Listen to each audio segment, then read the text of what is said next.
Hi guys, it has been a very long time since I have done a video, and no excuse. I have truly bought plenty of books to make countless YouTube videos of book hauls. The local bookstore, if you've followed me for any period of time, they have tent sales pretty much in all of the warm weather months. She has had, I want to say, 5 or 6 this year. And of course, I have stocked up. I've gotten into the habit of buying all the old, you'll see a couple, zebra romance, historical romance, because that's what I read kind of when I started to cut my teeth on adult, was romances. So I just love the cheesy covers. So I've been collecting those. I have so many.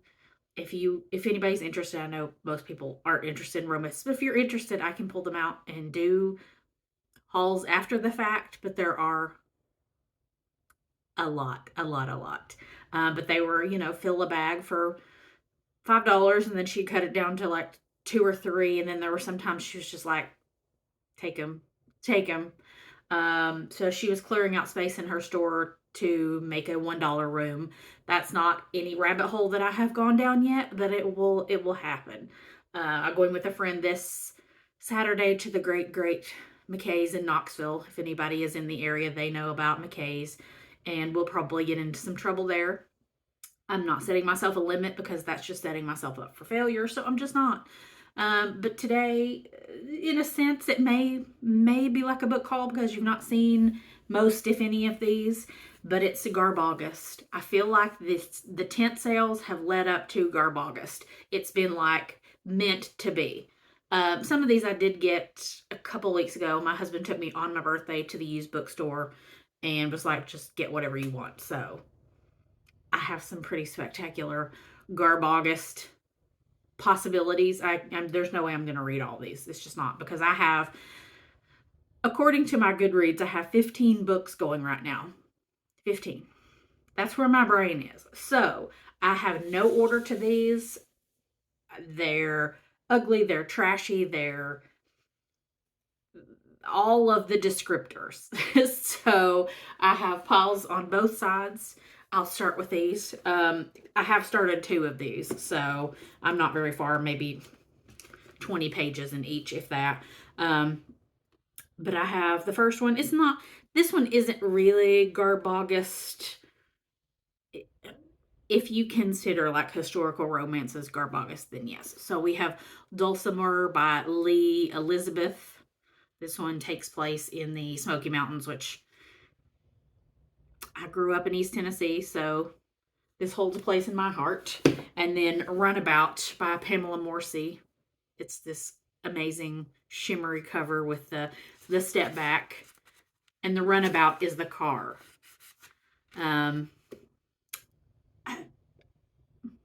Jilted at, not necessarily at the altar, jilted at like a engagement party. Takes place in the early 1900s, and one of her friends that has loaned her the runabout car and helps her when it breaks down, they start a romance, even though he's the town get around, if you want to say. So I read a couple pages of this, and it's going to be really cute. And this one I have not started. I thought I had. And a lot of the ones that I got from the tent sale, either she did it to say, hey, don't put these back on the shelves, or she bought it like this because the owner is notorious for, if there's a bookstore closing, or if she knows there's like somebody getting rid of a bunch of books, she'll go and get them and bring them to the store. I mean, this little town bookstore is getting bigger and bigger. But it is Prairie Ecstasy by Elizabeth Lee. So she's had like Sharpie X's. And I have some hairspray. I'm going to eventually try to tart them up. I mean, it's not in the greatest condition, but this one is a straight-laced schoolmarm who penned dime romance novels. Come on. So that will be trashy. This is the meat and potatoes of like Garbaugust, of what I've seen so far of the people that have videos out of their pile of possibilities. Like these are truly like maybe with the exception of one or two, like garbage. But we have, oh yes, Dallas by Lee Raintree. Dallas, the TV show. And it has the amazing garbage green. So I am tickled for this one. I couldn't tell you the last time I saw Dallas. Then this one I have read a little bit into. The Symbol by Alva Bessie. This one I think I got at one of the sales last year. But I had to laugh because the back of it says The Symbol, the scorching novel of a Hollywood love goddess that some found too frank for comfort, the no-holds-barred story of a woman, raw sex made a star, and then piece by piece destroyed. But what got me? This sex symbol's name is Wanda Oliver. My mother's given name was Wanda, and I just am like, why did you pick that name? Oh my goodness. And then we have You Can Die Laughing. Apparently this is maybe a mystery series. I haven't really looked because it says a Bertha Cole Donald Lamb mystery. It's You Can Die Laughing by Earl Stanley Gardner. If anybody knows of this series or this author, please let me know. This one I got at a thrift store. Pretty much all of their paperbacks are a quarter, which is unheard of. But yeah, the corpse showed up alive. This one I did get off Thrift Books. I had a free credit, so you've earned your freebie, and I'm like, I don't know. And apparently it thought that it needed to suggest this. The cover, I'm sold. The synopsis made me think of the junk, the garbage that I read in high school of those 80s, early 90s pulpy horror novels. But it's Not Stone by Rick Hatala. And it's a holographic. I mean, they need to bring back holographs on books. It's like a girl's face that kind of turns skeleton. But it's basically a creepy old house that this girl and her family move into, and she finds a creepy doll, and then things start happening in the house. So I've got that one. This one was from the tent sale that I had to just snatch up and put in the bag. Like, there was no questioning it. But it's Cats in the Belfry, which should be a Steve Donahue fan favorite because he loves cats so much. Cats in the Belfry by Patricia Knoll.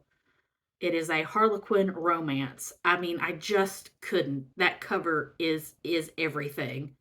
And so it's a woman who inherits her great aunt's house in South Carolina with the rule that you have to take care of the 7 pampered cats that live here. And come on. And I'm pretty sure, Sam is a kennel owner, and they fight like cats and dogs. Gotta love Harlequin.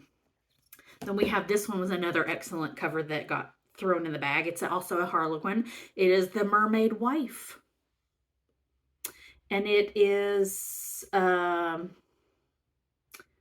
governor who is diving in the Bahamas and meets a marine biologist named Lindsay. Okay. This one, I don't know. We all know he's terrible. Never read anything but of his, but Buckskin Brigades by L. Ron Hubbard. This would have been good for June on the Range. I read the first page and I'm already horrified, but yeah. Basically Lewis and Clark. And this one is The Virgin Market by C.Y. Lee. And she was a breathtakingly beautiful young thing, a flawless blend of East and West, tenderness and passion, innocence and wisdom, and for Hong Kong, far too beautiful to choose her own destiny.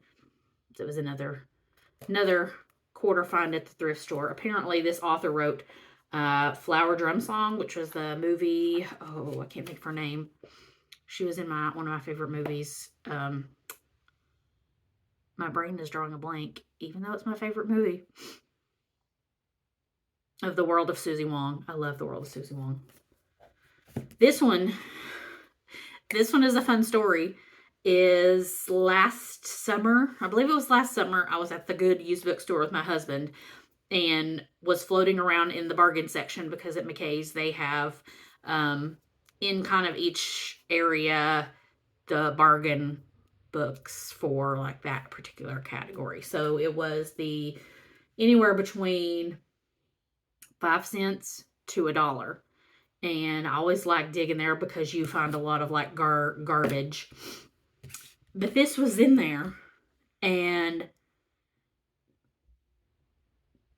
I laughed at it. And then there was another lady my age there that laughed at it, and we got to talking, and she put it back, and she was like, "Are you gonna buy it?" "No, I'm not gonna buy it." "Are you gonna buy it?" "No."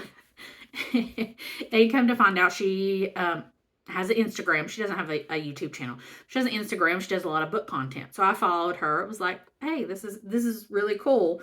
And it would be funny for me to take a picture and send it to her and be like, hey, do you remember this awful, awful book? I mean, this is the worst cover art that I have ever seen on a book. Like, it's terrible.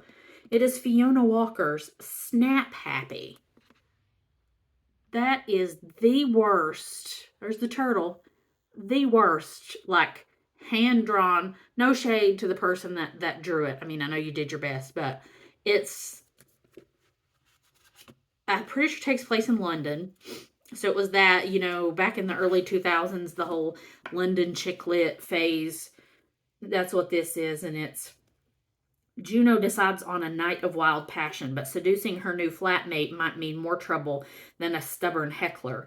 For while the enigmatic Jay is far better than breakfast in bed, when the couple tumble out on the wrong side 3 days later, who's laughing then? Want to enter your 30s with a bang? So, I mean, we had the best laugh over just how awful this cover is, but it may end up being fun, so we'll see. I'll try to go through the rest of these quickly since we're at 12 and a half minutes. These were all, let me see. Yes, these were all ones that I found at the used bookstore on my birthday. And I'm going to have to try to find, I have one of the plastic razor blades to get these. These are the worst stickers. I need to tell the owner, these are a no. Try to get these off without damaging them because they're all older. And I suspect that these were some that she was going to put in the tent sale, but didn't because she knew that there's a sucker born every minute named me that would pay. I mean, they're not bad, but that would pay that much for each of them. But we have Pleasure Island by Alex York. This was Fun in the Sun. A week of rest and relaxation. And about four different women, Adele, Ellen, Laurie, and Betty. Adele is a chair lady of a committee, a publisher's wife. Ellen is a lady of the night. Laurie is, doesn't say, and Betty is a never say no waitress.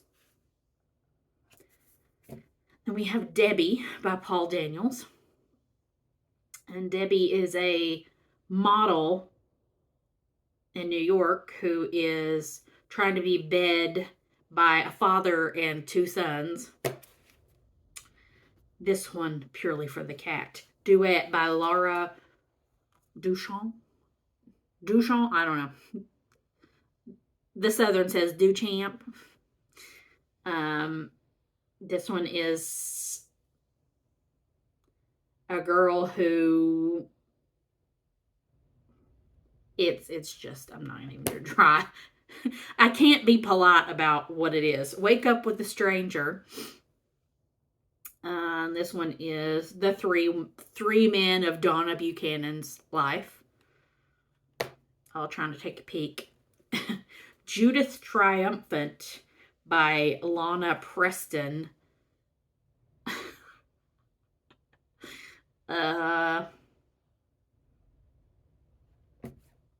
I have one that I'm not going to show, and my husband picked it up and put it in the bag, and it was just like, oh my word. Let's just say you would be taking it out of a store in a brown paper bag. How the owner didn't see it in one of the boxes, I mean, she may have just brought them and sat them on tables. It's a good thing a child didn't get their hands on it, but it would have been purchased in a store that you would have to be a certain age to even get into, and then be brought out in a brown paper bag from the 60s. Yes, the 60s. I looked it up, and apparently there's no other copy that you can get for a reasonable price. Like, basically, one that I found was like $80. So it's like,